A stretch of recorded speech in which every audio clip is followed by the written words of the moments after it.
que você abrisse a sua Bíblia no Evangelho de Mateus, no capítulo 18. Evangelho de Mateus, capítulo 18, versículo 18. Nós estamos no nosso culto de Santa Ceia.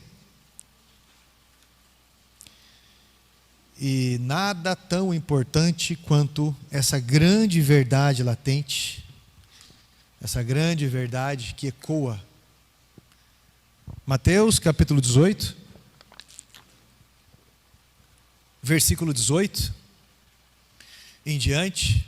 Todos acharam? Tem gente achando ainda, procurando. Faz bem a gente anotar. A minha Bíblia, eu tenho duas Bíblias que eu uso, duas principais. Essa aqui é um tanto nova, ela tem uns 2 anos mais ou menos. Mas a outra, que já faz pelo menos uns 15 anos, ela é inteira anotada, inteira. Então faz muito bem você ter anotações. Esses dias eu precisava lembrar de algo, de um estudo que eu dei, e eu procurei numa pasta minha de um estudo, que eu dei esse estudo há 20 anos atrás.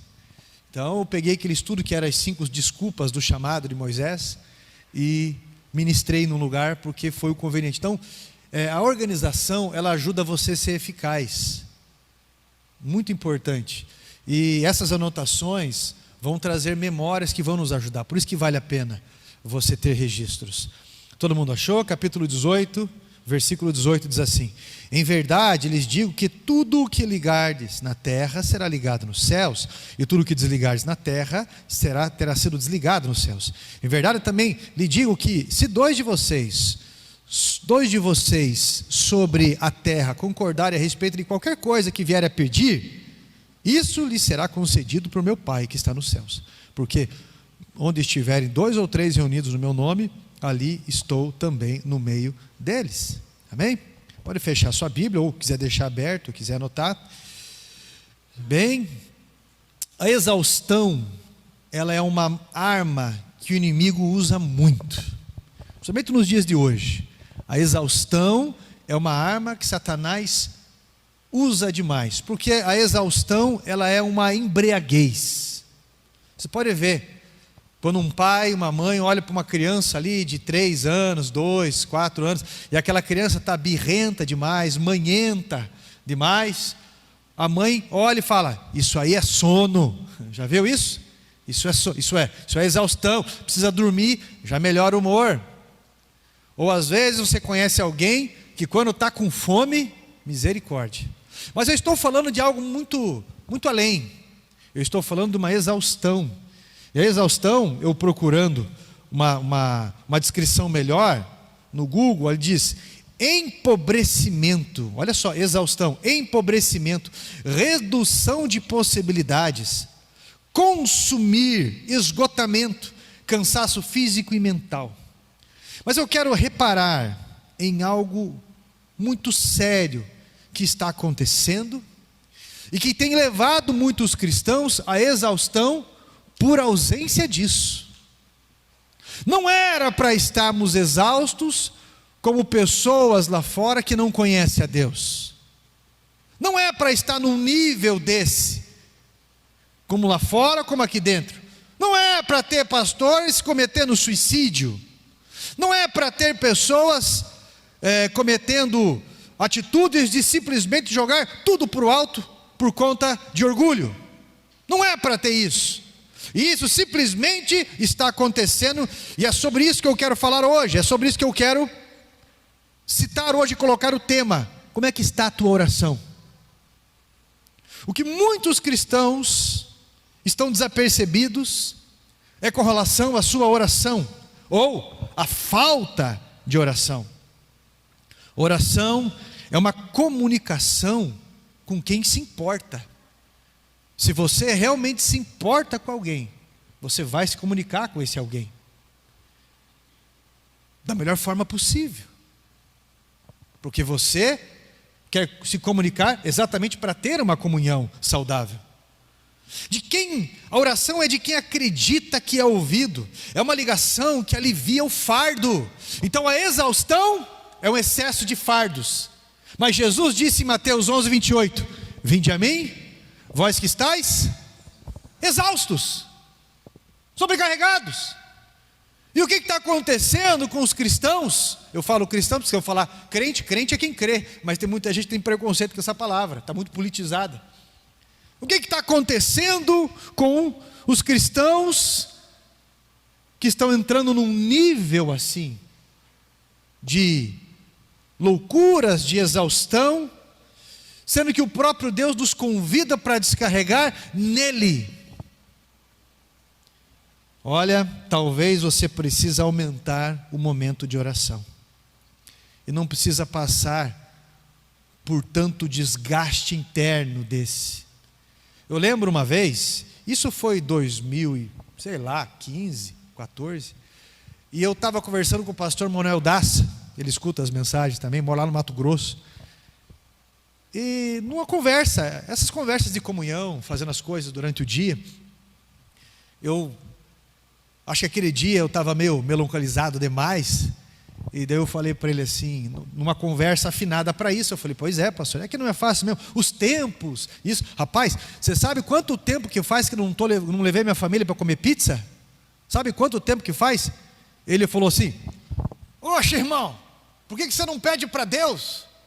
Eu fiquei com uma cara de pirulito naquele momento, eu falei, meu Deus do céu, que ridículo da minha parte, eu pagando de coitado aqui, e ele falou, foi a boca de Deus, de uma coisa lógica, que às vezes você fica penando, aguentando a pressão, não consigo, não dá, não sou, não é, eu não posso, os outros podem ou não, uma coisa simples. No mesmo dia, quando eu saí daquela conversa, envergonhado, falei, Deus me dá graça, eu quero levar minha família para comer pizza e tudo mais. No mesmo dia nós fomos comer pizza, me ligaram e coisa e tal, quero abençoar vocês, né? E depois eu mesmo estava levando a família para comer pizza. São fases da nossa vida, mas que a oração, ela faz a total diferença no meio dos desertos.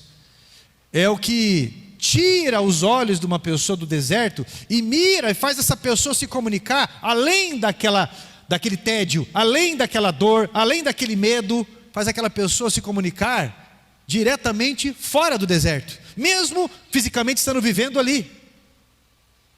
Quando a oração é descoberta, ela se torna algo apaixonante. Abre portas que primeiro se abrem no espiritual, depois se abrem no mundo físico aqui, mas refrigera a nossa alma. A oração abre possibilidades incríveis, fora da lógica às vezes. Quando nós ligamos ao eterno coisas incríveis, a Bíblia deixa bem claro isso. O que a oração faz?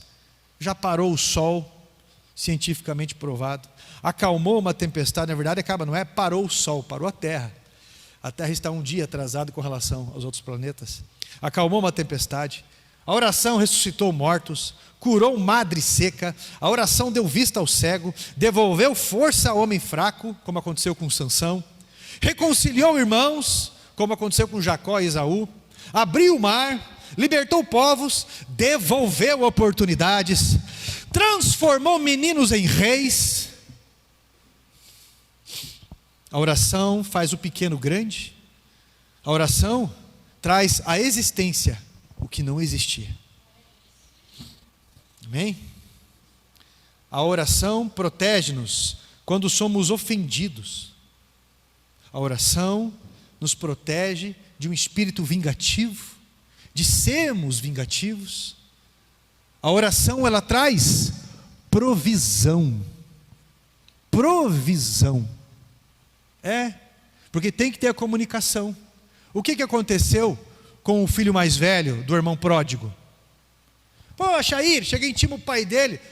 Teu filho vai, apronta lá, faz isso, esbanja, e depois volta, o senhor manda matar um animal, faz uma festa para ele, coisa e tal. E ele fala, esse teu irmão, ele estava perdido, ele foi encontrado. Tudo o que eu tenho é teu. Em outras palavras, você pode fazer festa a hora que você quiser, o que eu tenho aqui é teu. Você que não pede, você que não faz, você que não age. E aí fica com esse olhar de, faz tempo que eu não levo minha família para comer pizza.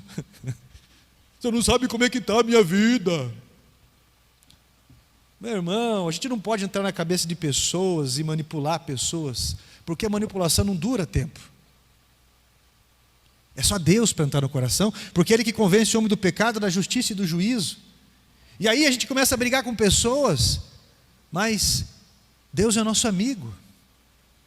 Ele move situações, e a gente, se não tomar cuidado, você começa a entrar num jogo, numa teia, num negócio, e você começa a entrar numa politicagem, e daí a hora que você vê, você está corrompido. Perdeu a tua identidade celestial. Cuidado com isso, cuidado. A oração, ela traz sintonia e esperança de tanto que nós precisamos para viver. Quem que vive sem esperança? A medida da depressão de alguém é a falta de esperança. Quem não tem esperança vai ter depressão. Quem tem esperança, quem que tendo esperança não terá entusiasmo, preparação? A ausência da esperança é o que vai trazer a depressão. Isso é daquilo que você espera. Se você só espera algo ruim, isso vai te deprimir. Se você não tem esperança em nada bom naquela direção, você vai para outra direção. Eu lembro, a irmã Tânia não está aqui hoje, né? Eu lembro que ela foi para o encontro com Deus que nós fizemos aqui, e ela estava orando pela neta dela, que estava com um tumor na cabeça. E ela falou, não, eu creio no meu Deus, eu acredito no meu Deus. Enquanto ela estava lá no Peniel, no momento, lá, eu lembro que era um momento de oração, inclusive. Quando ela saiu de lá, ela recebeu uma mensagem da filha dela, que simplesmente começou a vazar um líquido pelo ouvido da filha dela, da neta dela. E o tumor havia simplesmente saído por ali. Simplesmente. A oração, ela liga o pecador ao arrependimento, que liga a Deus. A oração nos liga ao milagre, a oração nos liga à vida eterna, nos diferencia, tornando seres apacentados. Eu já contei essa história uma vez, eu vou repetir aqui, de algo que aconteceu, e eu vi uma reportagem nos Estados Unidos que me chamou a atenção, de um menininho de 6, 7 anos, que a escola dele, depois, acredito que teve um terremoto ou algo assim, e um incêndio em seguida. E eles acabaram ficando isolados em uma sala. Algo bateu na professora, algo aconteceu que a professora estava desmaiada ali. Havia escombros numa entrada, então as crianças não conseguiram sair. E quando o corpo de bombeiros chegou, as crianças estavam todas sentadas, bonitinhas, calmas, e uma criança de pé ali, e outra criança com a professora. Na reportagem perguntaram para aquele menino, o que você disse para aquelas outras crianças, para que elas ficassem calmas e tudo mais? Eu falei que o meu pai é bombeiro, e que eles podiam ficar tranquilos que o meu pai vinha resgatar a gente. Ele apacentou aqueles outros por quê? Porque ele conhecia o pai dele, porque ele tinha uma comunicação com o pai dele, porque ele confiava no pai dele. Em vez do caos, ele criou ordem, solução. Agora há pessoas que não criam solução, é caos, é desordem. Tudo que acontece é um agito, tudo que acontece, eu vou brigar, eu vou fugir, eu vou quebrar, eu vou isso, é ameaça em cima de ameaça.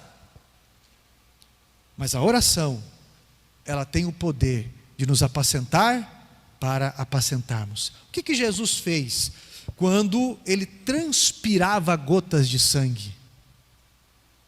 Ele foi orar, e a Bíblia diz que ele transpirava gotas de sangue, tamanho era a opressão sobre ele. Ele sabia, onisciente, ele sabia o que ele iria passar. Todo aquele abandono, ele estava levando o pecado da humanidade nos ombros. Toda aquela situação. E então, ele fala para os discípulos, orai e vigiai, para que não caiais. Então ele se retira. E o que aconteceu? Quando veio aquela tribulação, a perseguição, um cortou a orelha do Malco lá, Pedro cortou a orelha de Malco, outro se agitou, outro fugiu. Marcos, que não era um apóstolo ainda, era um menino, está escrito no Evangelho de Marcos, envolto num lençol. Quando houve toda aquela tribulação, alguém agarrou o lençol e ele saiu correndo pelado. Imagine como é que foi o momento na hora. Mas o que Jesus fez? É o único que estava em oração. Ele curou Malco, Falou: Pedro, mete a tua espada na bainha, aquele que pela espada matar, pela espada morrerá. Existe no hebraico uma diferença entre matar e assassinato. É bem diferente. É importante estudar isso. Por isso que muitos policiais acabam vindo perguntar e falar algumas coisas. É bem diferente sobre matar e assassinato, tá? Mas é uma outra história. E Jesus disse, a palavra conveniente, embora ali a tradução nossa é no grego, né? Aquele que assassinar será assassinado. Um peso de julgamento. Então, meu irmão, Jesus, ele apacentou ali. Porque como que ele estava? A principal pressão ali estava vindo sobre ele. A principal injustiça estava vindo sobre ele. A principal responsabilidade sobre ele. Mas como ele estava em oração, ele teve graça em ser vigilante e apacentar as pessoas ao redor ali, lembrando da palavra. Então é importante entendermos alguns filtros sobre oração, porque tem dois tipos de pessoas nas igrejas. Qual será que você é?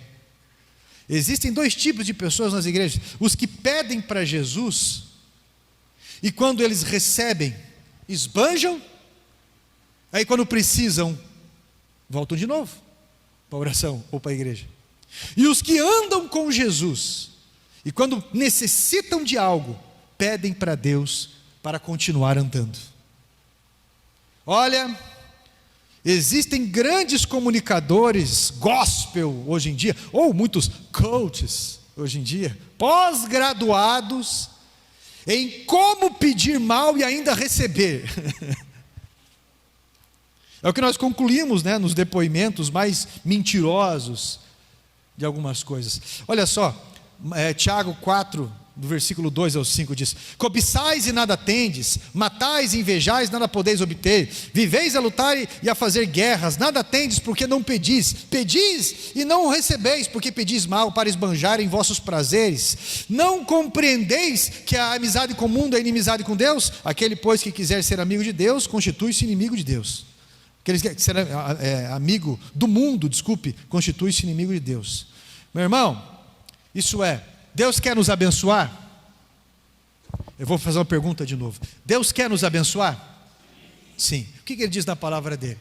Se vós, sendo pais maus, sabeis dar boas dádivas, bons presentes aos vossos filhos, imagine o vosso Pai Celestial. Quem de vocês aqui, o filho pede um pão, você dá o que para ele? Uma pedra? Quem de vocês, o filho pede um peixe e você dá uma serpente? É o que está escrito. E isso é verídico. Só que existe uma estrutura para receber algo. E isso é muito importante. Por que o engenheiro estuda tanto tempo para fazer um cálculo de responsabilidade ali tão séria? Porque ele está construindo colunas para que sustente algo, né? Nós temos as colunas de ferro ali, e só aquelas placas de steel frame que vai ali, em cada pedaço, cada metro quadrado aguenta pelo menos 400 quilos. Eu não conheço uma pessoa de 400 quilos. O metro quadrado é esse aqui, ó. Você está entendendo? É um cálculo. Agora, qual seria a minha responsabilidade de amar esse povo aqui e de construir uma estrutura, sendo que quando alguém estiver ali, vai gente que vai morrer, vai desabar e coisa e tal. E aí, olha só, teu filho tem 10 anos, é elétrico em tudo, e de repente você vai lá e pega a chave do teu carro, da caminhonete: filho, faz o seguinte, vai lá na praia buscar a avó para o pai. Você vai fazer isso? Por quê? Porque você ama o seu filho, porque você ama a sua mãe, porque você ama o que Deus permitiu você ter, não é? Preparação. E nós precisamos entender que a oração, ela não manipula Deus. Precisamos entender que a oração é um despertador da vontade de Deus para nós, mas ela não manipula Deus. Eu lembro uma vez que um pastor queria assumir uma igreja, e ele procurou o pastor Rogério. Eu lembro disso, ele já tinha uns 1000 anos de igreja. Procurou o pastor Rogério e falou para ele: pastor, então, acredito que eu estou preparado, eu quero assumir uma igreja, pastor, veja bem, papapá. Daí o pastor conversou com ele sobre as condições, interior do Paraná, bastante lugares, e falou: vamos orar, e Deus vai condicionar, eu vou mandar as correspondências para os lugares, eu tenho que fazer o que tenho que fazer, beleza. Mas se passou, acho que 2 meses, 3 meses, e o pastor chegou indignado lá, falou: pastor Rogério, Não, eu tenho que assumir. O pastor falou, olha, eu já mandei, eu já fiz, já cutuquei tal coisa, já fiz isso. Tudo que está no alcance para ser feito, já foi feito. Você tem que entender que existe uma vontade soberana de Deus para tudo isso. E que você tem que condicionar isso entre você. Porque senão é só você, eu quero. Tem que ter uma estrutura. Passado alguns meses, aquele pastor de birra, o nome dele não é de birra, mas de birra, birrento, marrento, foi para assumir uma igreja no interior. Assumir não, foi querer abrir uma igreja no interior. E o pastor Rogério falou, olha, eu vou pagar o teu salário por 1 ano ainda, para te ajudar. Olha o nível de misericórdia de uma pessoa que tem entendimento. Vou pagar o teu salário por 1 ano ainda, porque senão sabe que vai arrebentar o cara, vai arrebentar a família. Demorou 8 meses para achar um ponto para alugar. 1 ano e pouco, começou a fazer culto ali, e depois de um tempo ali, já, acho que passaram 2 ou 3 anos, estava com 15 pessoas, mas não conseguiu aguentar a pressão. Tudo quebrou, esfarelou e voltou. E o pastor Rogério ajudou, em tudo. Porque muitas vezes a gente quer atropelar as coisas por nossa ansiedade e falta o entendimento se tratando de palavra e oração. Então, meu irmão, cobiçais nada tendes, por quê? Por quê? Está tomando uma decisão por causa de mágoa? Está tomando uma decisão por causa do quê? Cobiça? Só? Ah, meu irmão, a oração, eu já disse, ela não manipula Deus. Nós devemos orar a palavra. A oração desperta o plano bom de Deus sobre nós. Devemos conhecer essas 3 fases da oração. Quais são as 3 fases da oração, pastor? Está lá em Mateus 7, a partir do versículo 7. Você conhece? Pedi, buscai, batei. Isso é, olha, se a minha mãe, eu lembro quando eu era criança, que não era bem assim, se a minha mãe está perto, ô mãe, você alcança para mim? Eu pedi. Se ela está mais longe, melhor eu ir buscar. Melhor eu levantar daqui e eu ir buscar. Agora, você está com a porta fechada, eu tenho que bater na porta. Ô mãe, até abrir. Não é verdade? Então, é importante eu entender esses 3 processos da oração. Muito importante. Porque senão, eu vou me frustrar com relação a Deus. E nós precisamos ser apacentados.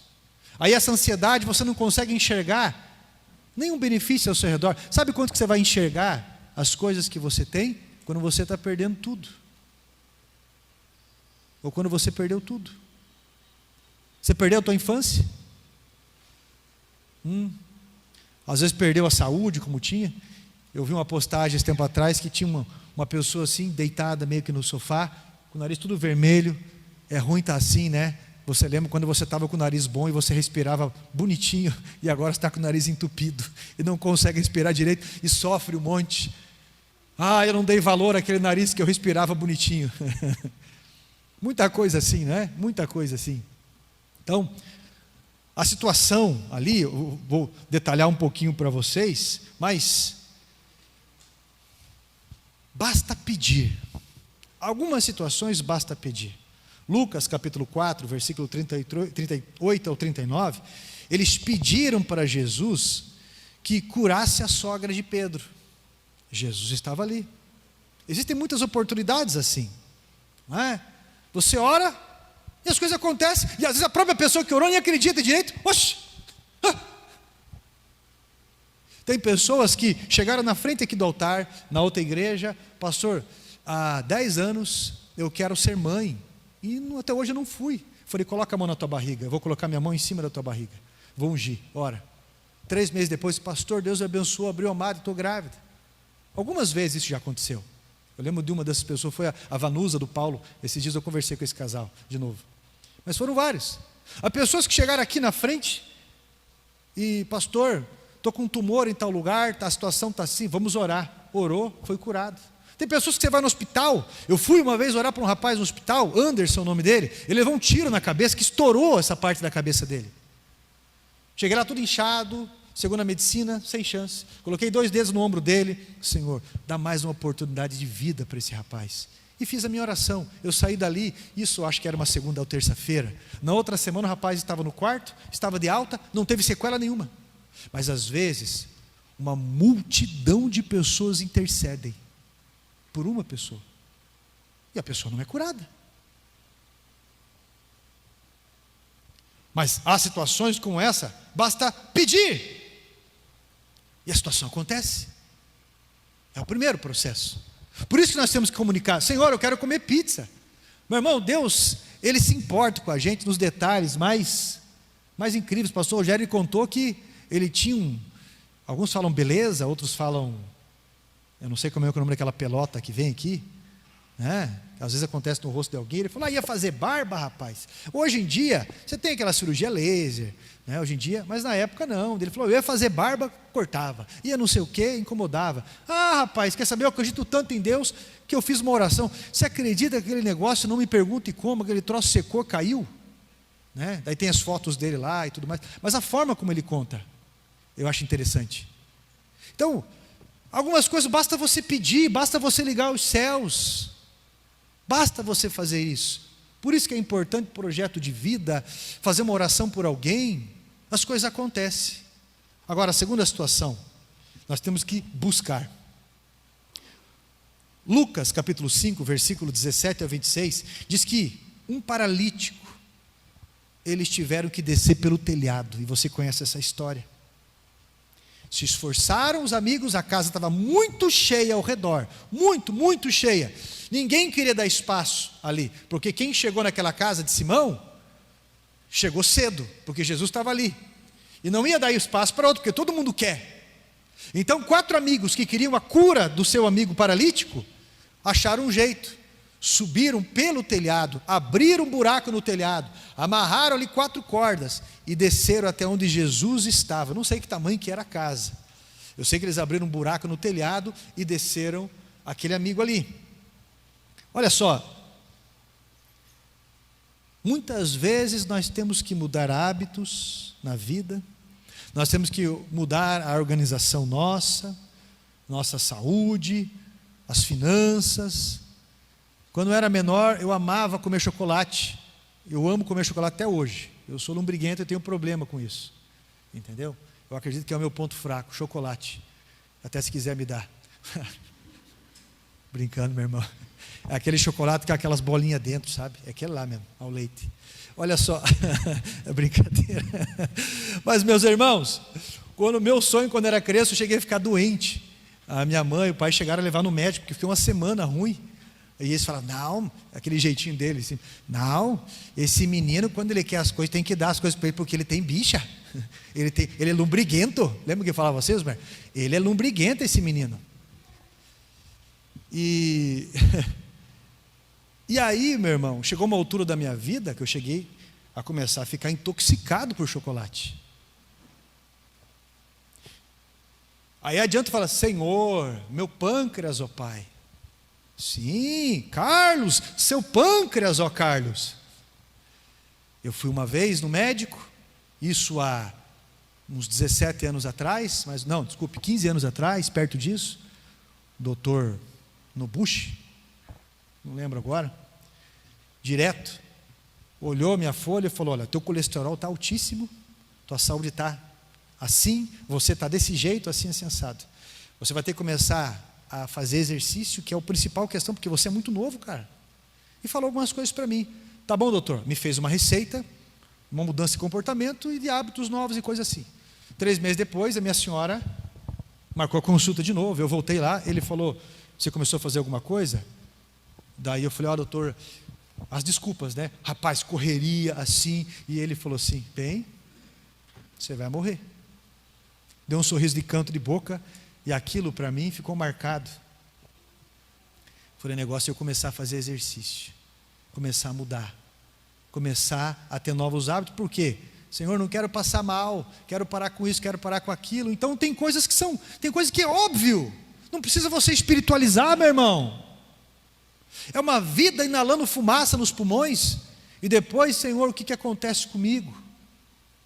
Então nós temos que mudar toda essa realidade, mudar as finanças. Porque às vezes Deus quer nos curar sim, mas Ele exige reeducação. Teve um cego que Jesus curou na hora, não foi? Mas teve outro cego que Ele primeiro entoou um lodo e colocou nos olhos. Depois Ele disse para, olha, busque a água ali, ó. Busque a água ali. Então o rapaz foi, lavou. Está enxergando? Não. Então lava de novo. Algumas curas, algumas respostas são por etapas nas nossas vidas. Algumas coisas Deus coloca no nosso coração e a gente não tira. A gente não consegue tirar. E aí as coisas vão acontecendo por etapas. Não foi assim com Moisés? Ah, meu irmão. Terceiro ponto. Há casos que Deus molda a nossa fé para coisas grandes. Molda para planos do seu reino. Então nós teremos que insistir. Batei, batei, e abrir-se-vos-á. Quanto tempo que José ficou lá naquela prisão, lá no Egito? Vocês lembram? Como lembra se não lê? 2 anos. 2 anos ele ficou numa prisão, esperando uma porta se abrir. Mas Deus queria humildade no trono do governo. Talvez esses 2 anos ele possa ter pensado em suicídio. Talvez esses 2 anos ele possa ter pensado em vingança. Eu vi uns tempo atrás um rapaz comentando bem assim: quando eu era pequena minha mãe brigava comigo, colocava no cantinho e falava, é para você pensar. Eu só pensava em vingança. Ficava ali torcendo a mão. Eu não sei o porquê José ficou naquela prisão 2 anos, na totalidade, mas uma coisa eu sei: se não tiver humildade no trono, você não vai entender nada sobre governança. Deus colocou José lá para salvar, Deus colocou José lá para curar. Essa história de que se eu estiver no lugar daquele líder, daquele pastor, se eu estiver no lugar lá, eu vou fazer muito melhor, porque eu sou muito melhor, porque você está criando a tua própria resistência na vida. Humildade. José, 2 anos numa prisão, pode ter passado uma série de coisas na cabeça dele, mas já no início, quando ele estava lá, apareceu a oportunidade, 2 homens tiveram sonho, vieram falar com ele, ele foi usado por Deus, isso é, ele serviu a Deus ali, mesmo com toda aquela injustiça, aquela amargura, ele fez o que era correto. No tempo certo, aquela semente lá atrás abriu a porta para ele ali na frente. Olha para cá, se tratando de bater e bater, abrir-se-vos-á, não ignore as pequenas chaves, porque elas abrem grandes portas. Sabia? Crianças que você ajuda, pessoas que você abençoa, contatos que você faz, momentos que você está atribulado, isso pode mudar vidas que nunca vão esquecer de você, e Deus usa vidas para te abençoar, muitas vidas. Eu lembro de um rapazinho que eu orei por ele, Michael o nome dele, e quando eu fui fazer meu primeiro casamento, 20 anos atrás, 20 e poucos anos, fui fazer meu primeiro casamento, cheguei do hospital, do trabalho, né? Ia trabalhar cedo. Quando eu cheguei de tarde, eu falei, eu vou muito mais cedo para a igreja, porque eu quero preparar melhor a mensagem. Assim, coloquei o terno, as coisas na mochila e vou de bicicleta. Eu estou numa altura ainda, de repente vem aquele cachorro endemoniado atrás de mim, aquela coisa. Aí eu vou dar aquela acelerada na bicicleta, sabe aquela que você virava para cá e para cá assim? Me travou a corrente no meio da coroa, me embolou tudo aquele troço. E eu falei, meu Deus, e agora? E o cachorro parou de latir. Endemoniado. E aí naquela hora eu pensei, meu Deus, agora eu vou ter que levar, estou na metade do caminho, agora eu vou ter que levar a bicicleta nas costas, agora tudo vai ficar apurado para mim. Pensei, agora eu estou com essa mochila, esse sol, eu branco, desse jeito, e agora esse peso aqui para eu ter que andar carregando, porque nem girar a roda girava. O que eu fiz naquele momento? O Senhor é Deus. Eu orei, o Senhor é Deus, de alguma forma o Senhor pode me ajudar, Pai. Se eu me atrapalhei, eu não sei, mas o Senhor, eu fiz uma oração. Parou um rapaz de moto do meu lado ali, um olho assim, precisa de ajuda aí? Eu falei, tudo bom? Eu quero, cara. Conheço você? Ele levantou assim, era o Maico, lá de trás. Ele falou, Coloca a bicicleta nas costas aqui, eu te deixo ali. Cheguei antes do que se eu fosse de bicicleta, inclusive. Entendeu? Mas a oração, a insistência, o meu pensamento na hora não era: eu vou desistir, eu vou fugir, por que essas coisas acontecem comigo? Eu vou voltar, Deus manda outro. Não, o meu pensamento era: como que eu vou resolver? Como que eu vou chegar lá? Eu vou ter que carregar nas costas, alguma coisa eu vou ter que fazer.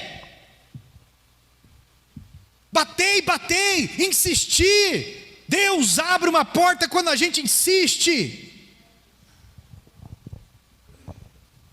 Jesus, João deixou registrado em João 6,35: eu sou o pão da vida, o que vem até mim jamais terá fome, o que crê em mim jamais terá sede. Esses moldes de insistência, esses moldes, eles preparam as verdades das pessoas. Se gosta de verdade, se está de verdade, se busca de verdade. Os moldes como esse, muitos tomam pelo caminho, daí culpam todo mundo, procuram pegar atalhos, vivem trocando de igrejas, vivem trocando de trabalho, vivem trocando de cônjuge. Alguns caem na impulsividade, meu irmão, muito forte, agridem. Muitos ainda dentro das igrejas, culpando pessoas apenas. Mas se essa igreja aqui fosse o problema, estaria em outra. Mas o problema não é a igreja, não é isso. O problema é essa sintonia interna. Presta atenção no que eu vou falar para você. Todo cristão maduro vai entender o que eu estou falando. Momentos de portas fechadas são momentos em que as finanças, a saúde, o relacionamento, eles não cooperam com a gente.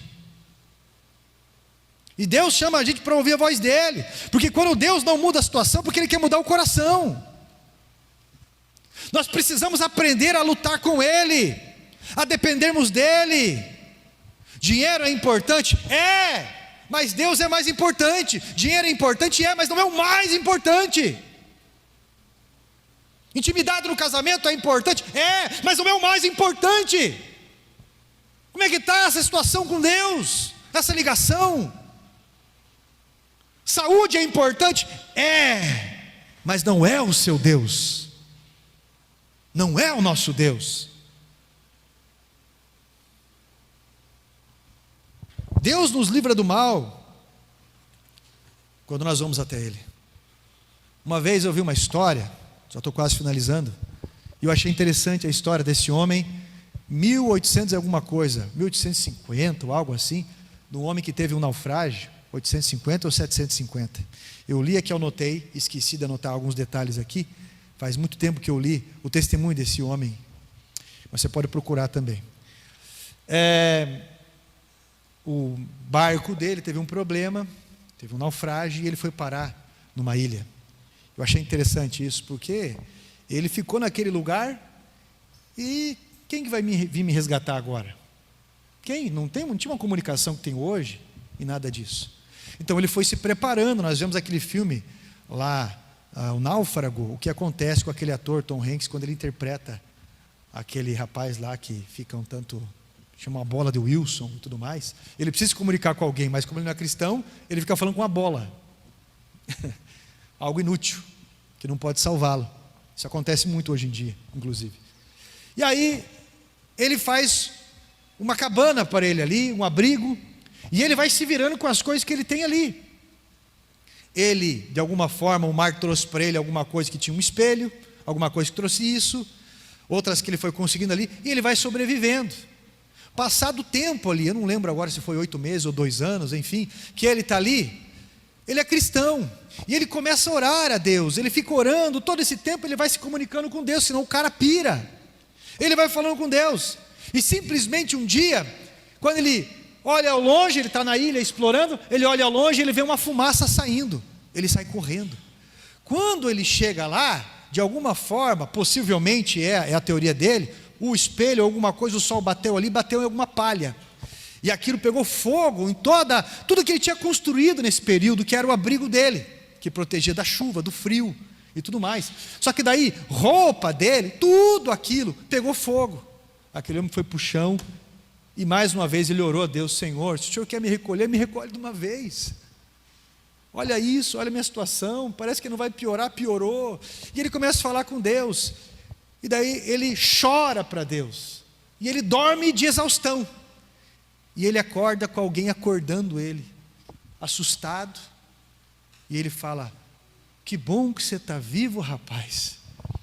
Nosso navio estava passando numa rota comercial, e a gente nunca reparou nisso aqui não. A gente só reparou porque lá ao longe a gente viu uma fumaça bem alta, lá longe, uma fumaça bem alta, bem longe, e por isso nós decidimos vir aqui, saímos da rota para vir aqui. Olha para cá, alguém está vendo a fumaça. Deus ouviu a sua oração. Deus envia pessoas com solução para a nossa vida. Você quer que te entregue um recado de Deus? Deus te convida a olhar com a sua alma para Ele. Deus convida a você olhar para Ele com confiança. A exemplo daquela pizza que eu contei para vocês, às vezes nós precisamos só pedir. Pedir é a chave para receber. Pedir especificamente algo, detalhadamente algo. Alguns esqueceram de pedir porque se enxergam apenas como servos. Eu não quero incomodar Deus, mais ou menos assim, uma criação muito rígida. Não, Deus tem muita coisa para fazer. Está até ofendendo a Deus, colocando limitação sobre Ele. Não, existem coisas dentro de nós, coisas que nos incomodam. Existem situações do cotidiano que nos irritam. Peça para Deus detalhadamente, peça para Deus.